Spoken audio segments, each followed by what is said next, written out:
Breaking news, everybody. Breaking news. The Toledo police have shot and killed Darnell Jones, the killer of the 13-year-old Kei'Mani Latigue. We have graphic body cam of the Toledo police shooting and killing Darnell Jones. Let's jump right off into the clip and see what's going on.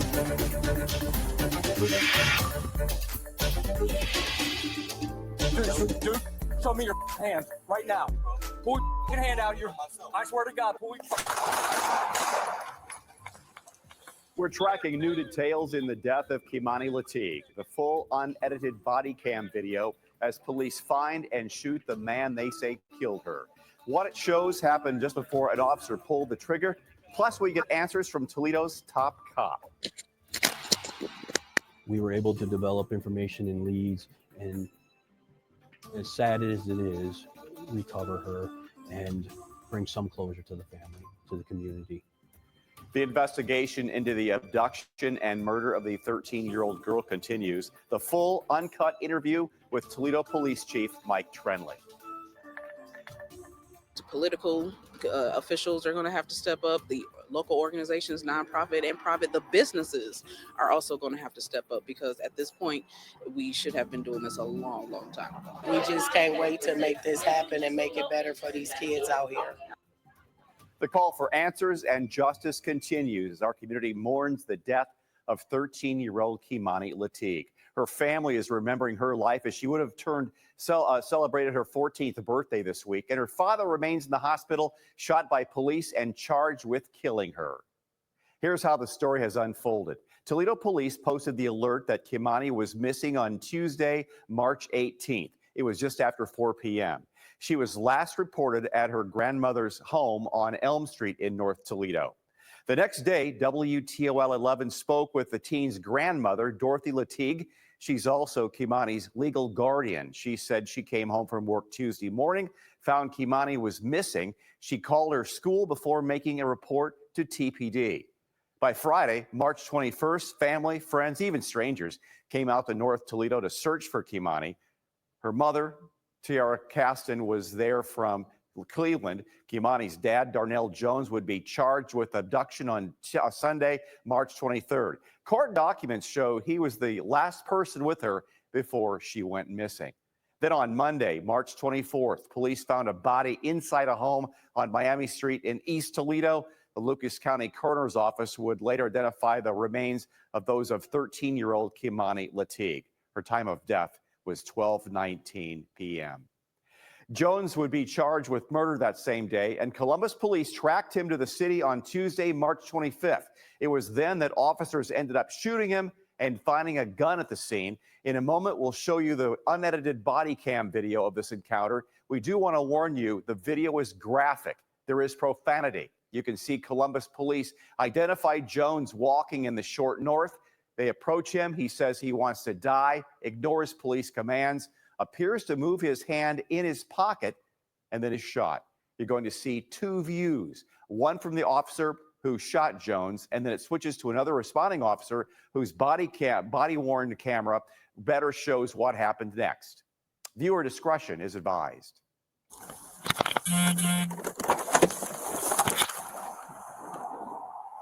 Where am I? Don't do it. What's your name? Kill me. Dude, show me your fucking hands right now. Me, bro. Pull your fucking hand out of your. I swear to God, pull your. Shots fired. Shots fired. Dennis in a second. Medic, bro. Don't fucking move. Don't move. All right, suspect down. All you guys are okay. Don't move. He's got 33 right there. 33 in his hand. No, it's a walkie-talkie, but there's 33s right here. Don't you move or you're going to get shot, okay? All right? Got it. Yep. That's him. Somebody get on the main air. Get us a medic. I'm working on it. All right, on your belly. All right. I got cuffs. There you go. Thank you, brother. We'll get you help, okay? I just want to die, bro. No, I know, but we can't allow that. I can't. All right. I don't want to live. Get us some cruisers. Secure this scene.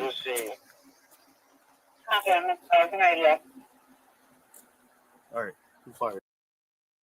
Him in the car. He did too. All right. You did? I did not. Okay. He did. Okay. You good? All right. You good? All right. I know. All right. Listen to me. Listen, I got to roll you off. I got to get you up on your side, okay? I got to get you up on your side.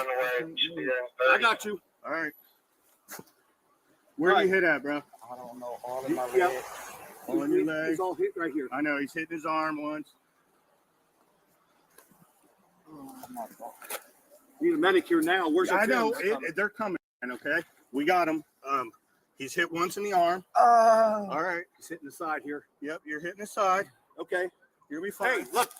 You know what's good about this? What? Sit up, okay? You're gonna be fine. I can't move my leg. I know. Okay. I know. I think they're broke. Where do you guys need us? There you go. How's that? They broke. Okay. I can't get up. Okay. We're gonna leave you sit here like this. Take a deep breath. Do me a favor. Take a deep breath for me, okay? Hey, move your car. Block that road. You're on shell casing. Get that road blocked. We can't lay you down. Okay, you've got to stay up. I'll hold you up, all right?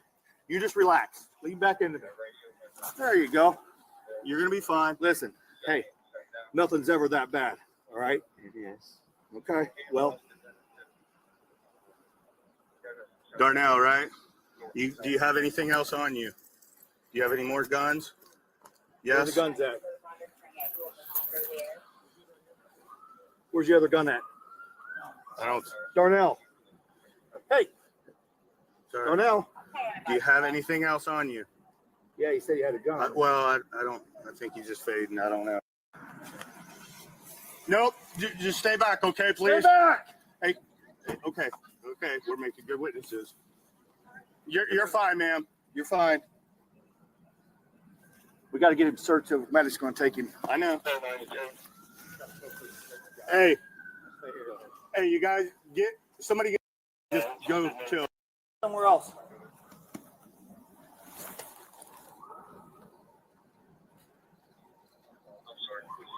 Hey, have that cruiser start getting scene tape.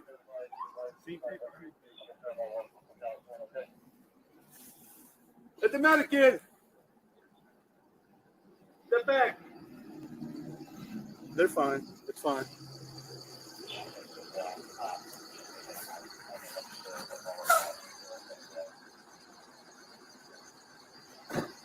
Yeah, we need a cart. We need a cart. Cart.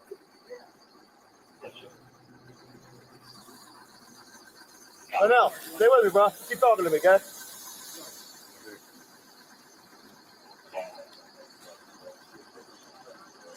Hey, 511. If anyone is listening at home, officer support. Sit here, legs, arms.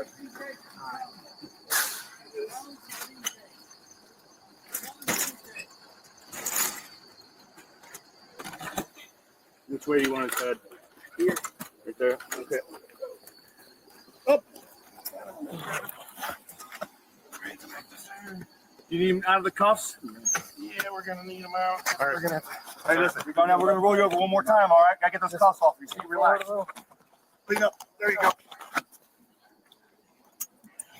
He's hitting the arm, leg, arm, and I believe left chest. Okay. I get a good search on him. I am. Everything's got to come off. You taking him all down enough in this? Yeah. All right. That's fine. Pull this off. All right.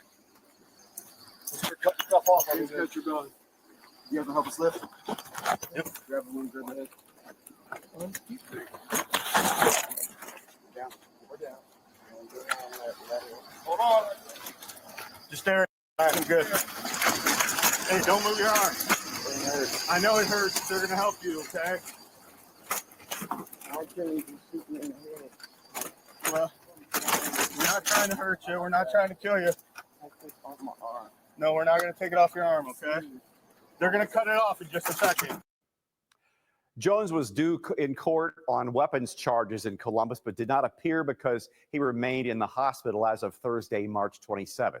Now the call for justice continues. Rumors swirl on social media, and there may still be more questions than answers. WTOL 11's Silver Barker took the discussion to our city's top cop. She sat down with Toledo Police Chief Mike Trenley to separate fact from fiction. So my first question for you, Chief Trenley, you know, there's been a lot. So let's kind of do like a timeline, and let's start with first question. Let's go back to when Kei'Mani was first reported missing. You know, there was a report sent out, but is there a reason why there wasn't an Amber Alert? That's a lot of people's question. Yeah, so when she first went missing, our Amber Alert requires specific criteria when and how we do our Amber Alerts. And that's kind of like a national standard. And so it did not meet that criteria because at that point, there was not any thought of there was a family kidnapping or family being involved or any foul play at that point. At this point, we had a lot of different stories about a missing 13-year-old that may or may not have ran away for different reasons. So at that time, we'd already interviewed all the family members and we were talking to everybody. So there was nothing that would have qualified for an Amber Alert or that actually an Amber Alert would have done for the investigation. What is the usual criteria for an Amber Alert, just so people know? Yeah, so there's different things, but a lot of times, especially when it involves a family member, we need to have that we suspect a family member has kidnapped them and has run off with them, that we have descriptions of cars or locations and stuff like that, something that we can provide. And for this type of case, it just did not meet that criteria.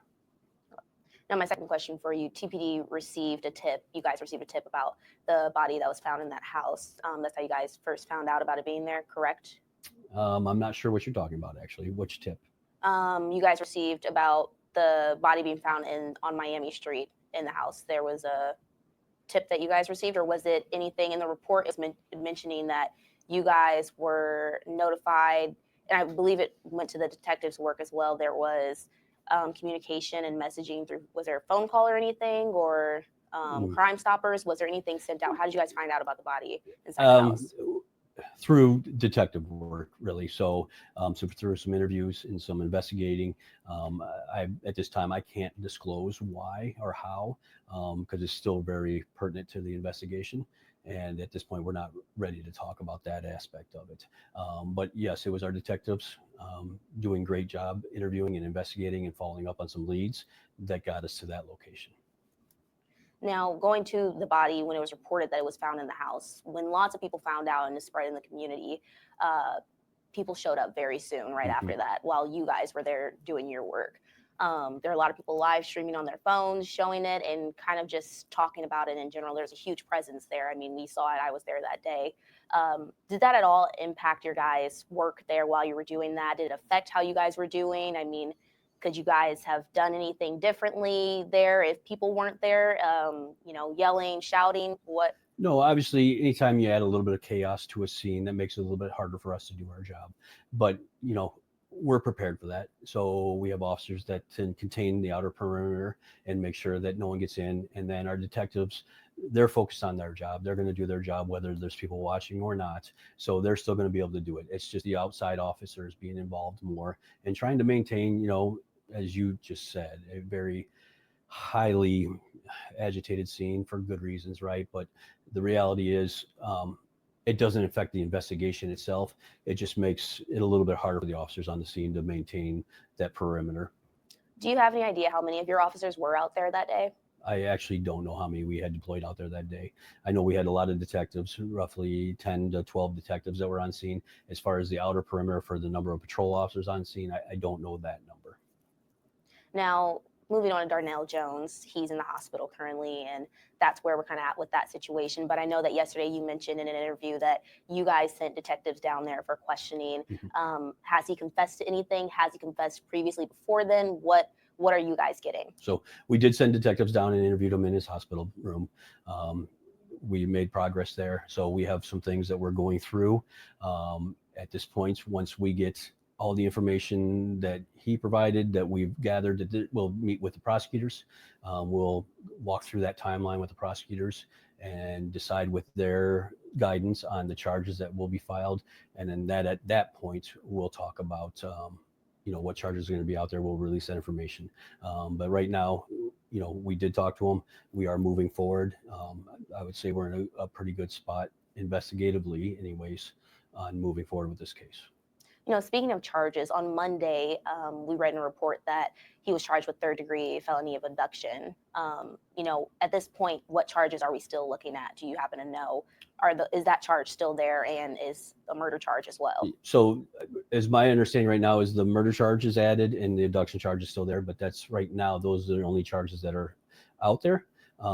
Obviously, as we work through all of the statements and all the leads that we have now, there may be additional charges. Do you believe that Darnell acted alone, or is at the time right now, are you guys considering other suspects, or is there other people you guys are looking at? We're always looking at the chance that there might be multiple people involved. I don't necessarily believe that or disbelieve that that's the case right now, but that is something that we will continue to run down through the investigations. There's statements that always conflict each other, and there's always kinds of things that need to be tied up in an investigation, and that's the phase we're in right now. So right now, we only have one person charged. Dig that. Well, y'all, I just wanted to get y'all updated on this whole case with this 13-year-old. Let me pronounce her name right. I don't want to mess it up. Her name is Kei'Mani. Again, this happened in Toledo, Ohio. It's where I'm from. So it's sad, man, that this had to happen to a 13-year-old. She had a pretty rough upbringing, I guess, from the mom and the dad, from what I'm taking and hearing. So if you guys want to learn more about this story, you can follow WTOL, Toledo, Ohio News, and they'll give you the more further breakdown on this. But other than that, I'm just updating you guys, trying to keep you up to date on what's going on with this case. Like, comment, subscribe, and share. I'll get back with y'all after these messages, and we out.